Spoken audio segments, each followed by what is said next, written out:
Welcome, and thank you for downloading this week Take Aim Outdoors, the Bow Hunters Podcast. Whitetail hunting stories, tips, and gears from across country. And now, here is your host, Brandon Hammonds.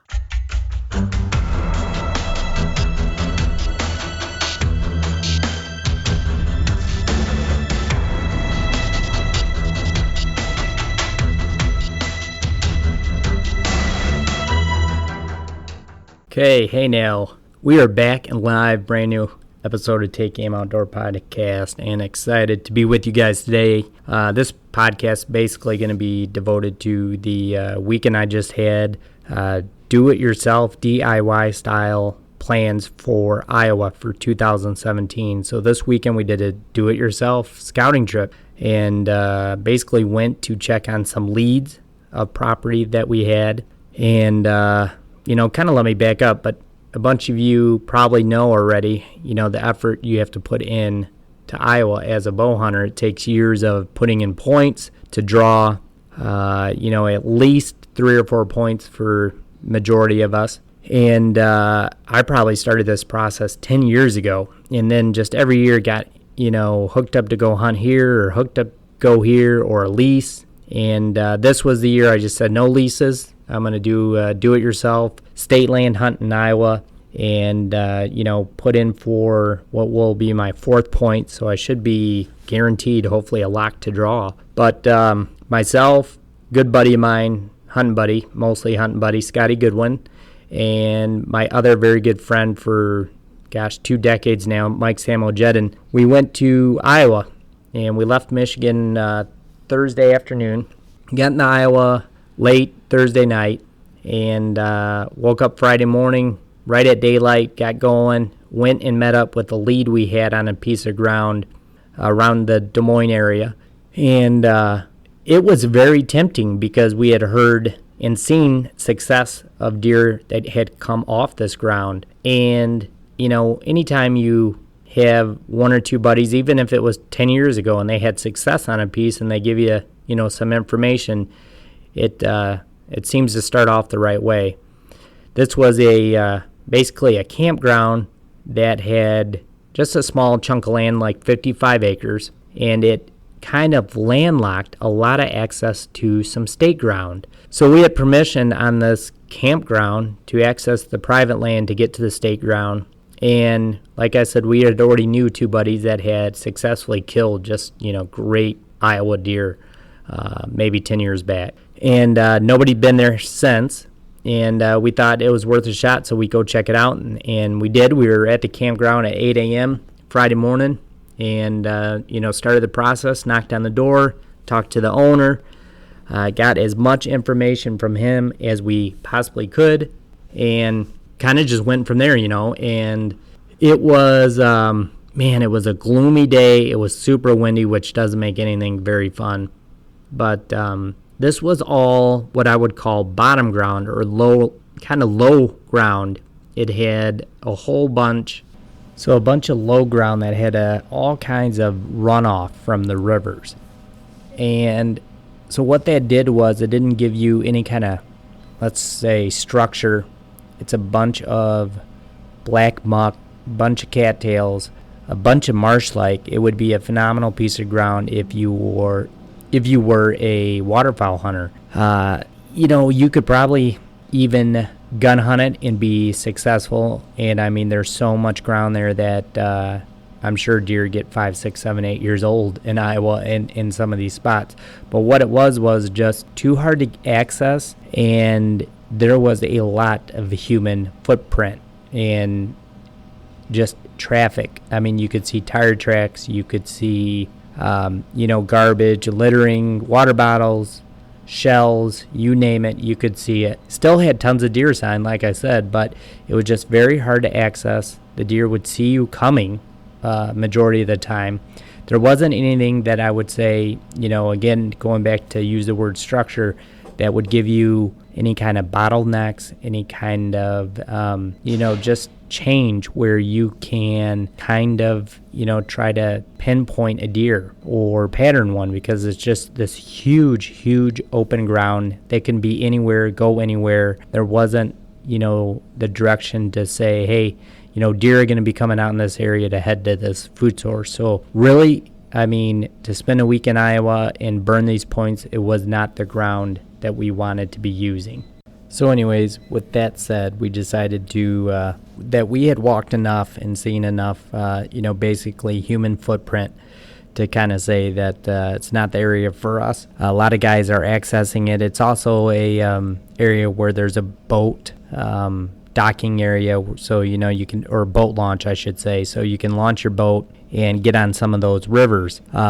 Long story short, again, it was just too much private ground. So we pulled up the Iowa DNR website, located the nearest wildlife management area around, which was called Hooper. And we took a short drive there, 20 more minutes, and we were in Hooper Wildlife Management Area. It was actually a really pretty piece of ground. I had went in and started walking about 50 yards, maybe 100 yards, and found a dead deer. It looked like it got hit by a car. It was a buck, but nice 1.5 4-pointer, really wide, actually, no brows. And it just happens this wildlife area is right next to a refuge, and the refuge does not allow any hunting. From the road, it was immaculate. There was cattle trails for deer trails, beaten in and out, coming and going. I'd never actually seen anything like this in my life, and figured, how can this not be any good? Let's take a walk. So we took a walk, walked all over, put on another couple miles on the boots, saw some great deer sign, but it really wasn't conclusive for an area that I would say, hey, this is a great bow hunting area. It was super, super thick, and which is a great thing, but it had a lot of thickness that hovered around that 4 or 5 feet range. So what would happen, to me, is there was not an area where you could walk by anywhere and say, this is a great area where I'm going to be able to shoot 25 to 40 yards. That wasn't happening. There was so much thick underbrush that it was 5 yards here and there, and that would be about what you're looking at. So that's obviously one reason why there was so much great deer sign there is, it's just full of bedding, full of hiding spots. The deer can backdoor you any which way they want.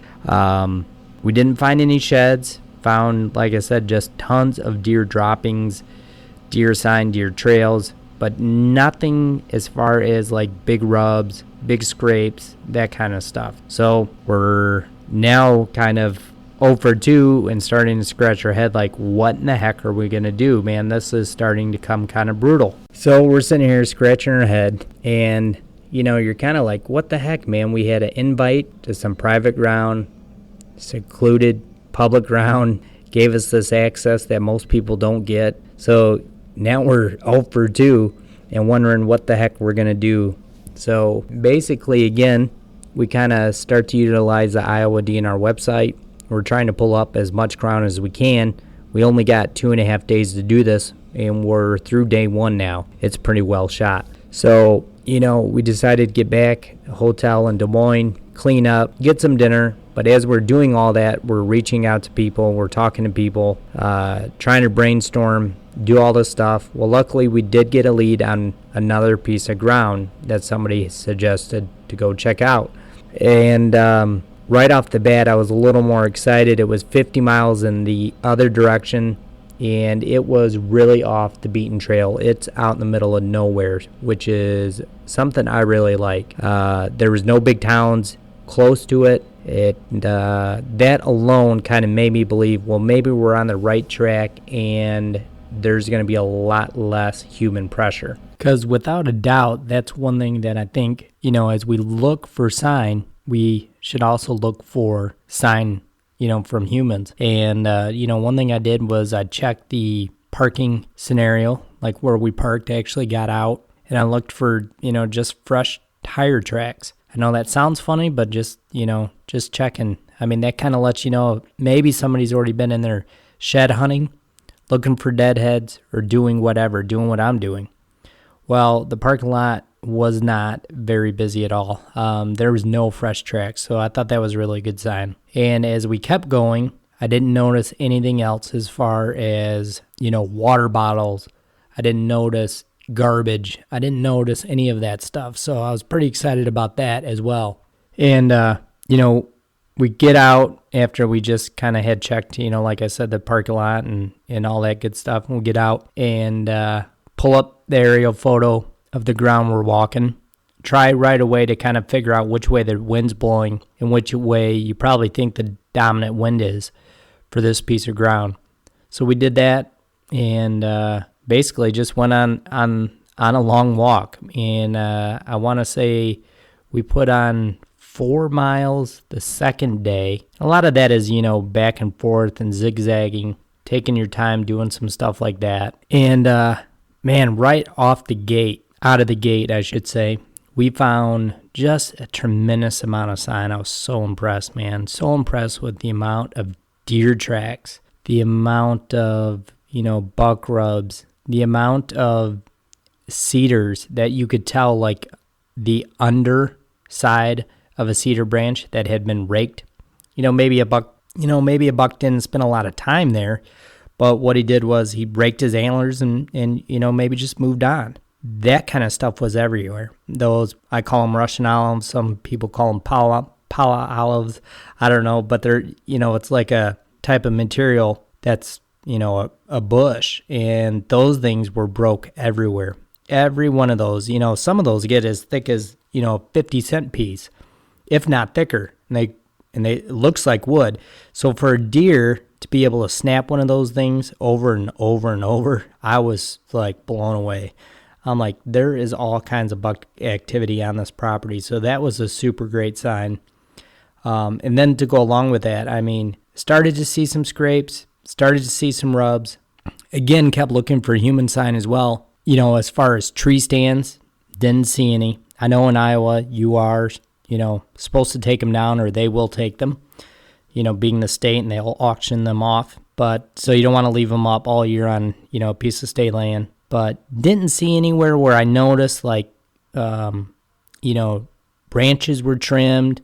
We did actually end up finding one stand, and I couldn't tell you how long it was there. It was semi-fresh. I don't know if it was a year or two. I don't know if the guy gun hunted or didn't, or was there bow hunting. I don't know. But he was in a great spot. Absolutely phenomenal. It's a spot that we had just actually stopped, and we're like, what about that tree right there? And this guy had a stand right in the very next tree in a cedar. He had it blended in just perfectly, man. He had branches trimmed at the base of the tree, and he had the stand just completely hid very well. Kudos to whoever that guy is. It was awesome. But, one thing that we kept doing was looking for dead deer. We kept looking to find if, anything and everything we could about this property and every piece of sign. And we kept moving on and ended up kind of walking what I will call the whole bottom, and ended up taking the car back out, going around to the other side of the property now, and parked in a different parking spot designated. And we kind of split up. Scotty went one way. Me and my buddy Samo went another way. I actually went up a hill to a top, and there was 3 or 4 separate fields there. 2 were CRP, 3, I guess you could say, were actually food plots that were actually put in by the state of Iowa, which is pretty awesome. And oh my gosh, when you talk about deer sign, I've never in my life seen anything like this. I was blown away. Since post EHD in 2012, especially Michigan, Illinois, the 2 states I've been kind of on and off the most, I've not seen deer sign like this since before EHD. So we're talking 2011 or even 10. And I know Iowa's had EHD. So for Iowa to have EHD and still have this kind of deer sign, I was absolutely stoked. I was blown away.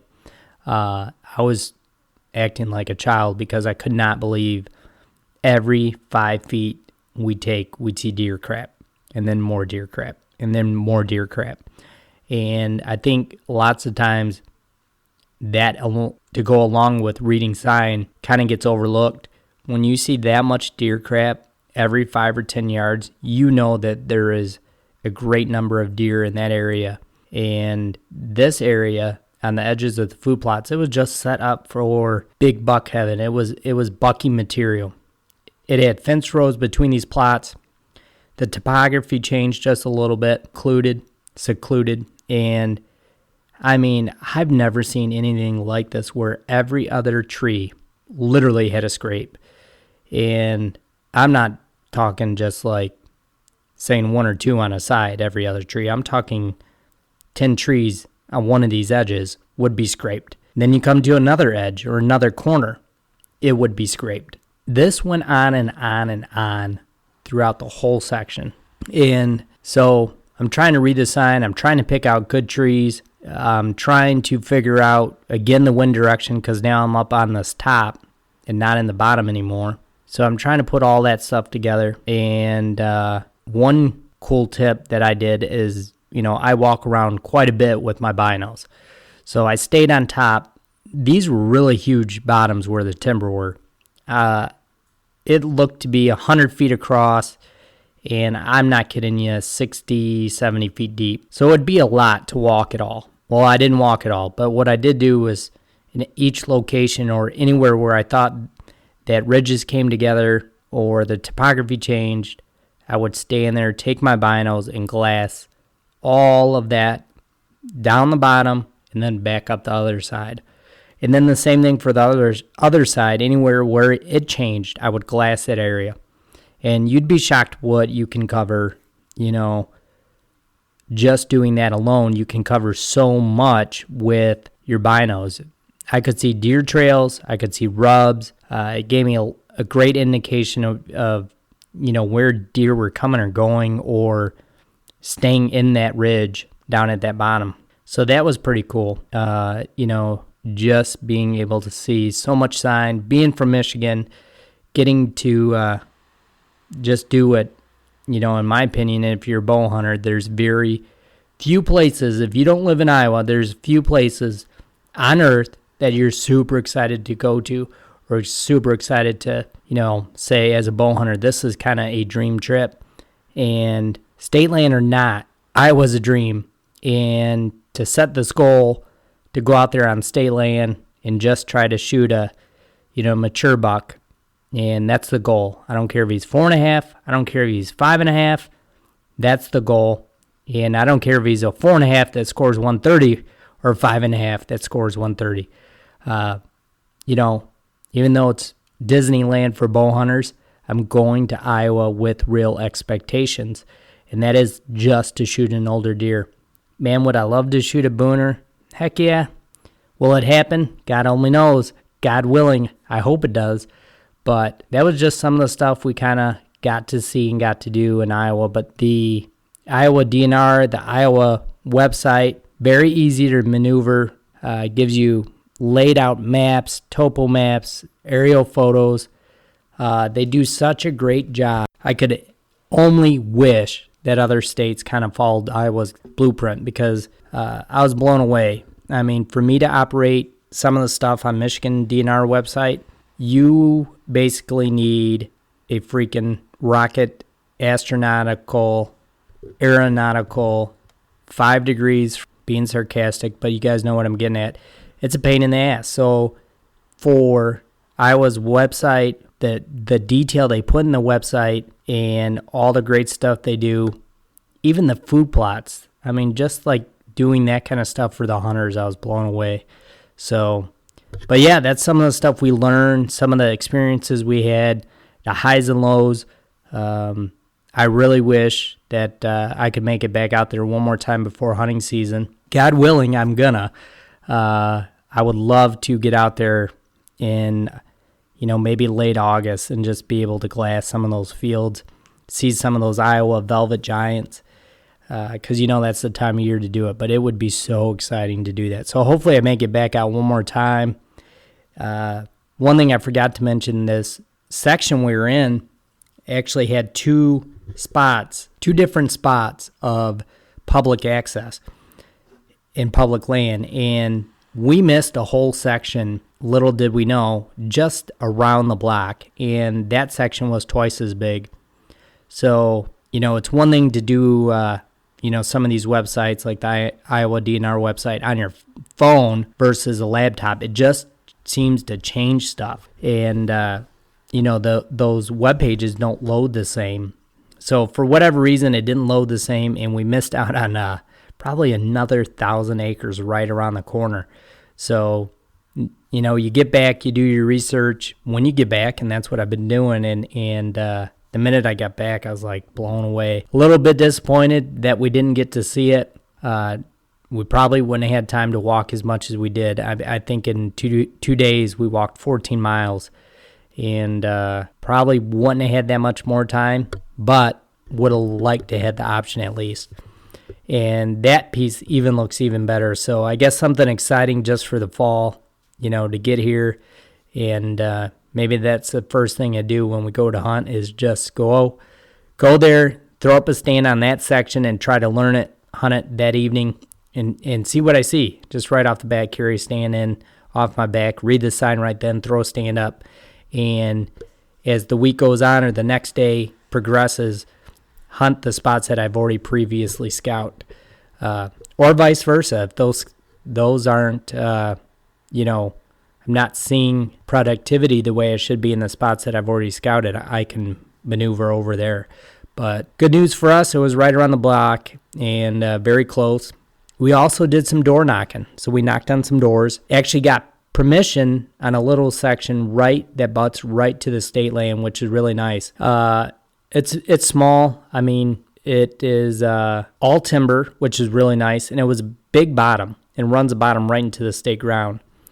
But that neighbor gave us a name to another neighbor that he owns even more land, and we saw tons of deer sign coming off of his property.